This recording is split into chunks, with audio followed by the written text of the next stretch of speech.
osh dasturxoni ko'rki bor-ku, bitta qilib chiqarib berishadi. Vitamin D, kaliy, kalsiy kesib qo'yish hech kim yemayapti hozir. Mesni daraxtdan terilgan hamma narsani holati bor, sifati bor. Xolodilnikka kirgan mevani foydali elementlari yo'q. Assalomu alaykum va rahmatulloh, barchalarga boshdan kunlar xayrli, barokatli bo'lsin. Bizning navbatdagi xizmatimizda Ezyor Gold restoranida osh marosimida xizmatdamiz. Inshaalloh mijozimiz bilan birgalikda kelishgan holatda chiroyli dasturxon bezatib berdik. Dasturxon qo'yilgan mahsulotlarimizni sizlarga qisqacha tanishtirib o'taman. Bu yerda ko'rishingiz mumkin. Hozir pishuvchilik payt mevalar eng saralab qo'yganmiz.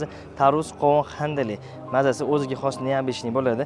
Pomidor bodring isrof bo'lmagan holatda bu osh dasturxoni ko'rki bor-ku, kesib qo'yish hech kim yemayapti hozir. Suv ichib ketadi. Undan ko'ra butun qo'yib, kechki bo'lgan tadbirlar ishlatsak bo'ladi. Bu yerda shoftoli va uzumdan foydalanganmiz. Uzumli ham kishmish, o'sha ancha mazasi chiroyli, boymatli ham sochini. Yegan odam mazasi qarz. Inshaalloh bu Surxondaryodan kelyapti. Shiriklarimiz endi iminni bolalar chiqarib berishadi, chiroyli qilib. Shura alohida tema damashni. Ayollarimiz bitta qilib chiqarib berishadi. Hamma narsani holati bor.